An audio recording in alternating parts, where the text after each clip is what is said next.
Dito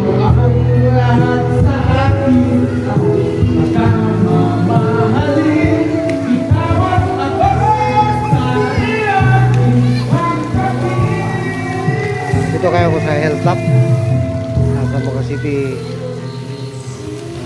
Maganda talaga dito ligo kasi sa haba ng lugar, mahangin talaga.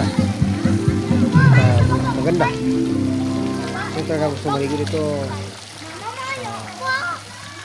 satisfied talaga kasi masarap liguan saka malinis ang tubig talaga sa pero mga bata ko nalulog sa tubig. Maganda talaga ito.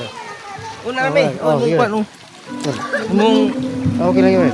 Wana. Thank you for your one. Sa Hilltop talaga maganda. May parang help sa akin. At si Brad Rolly. I-promote ko na ito. I-promote ko na ito kung sa vlog. Thank you. Sana kung gusto muli ko nito, maganda ka na Hilltop. Sarap, liguan, safety, saka malinis ang tubig. Thank you.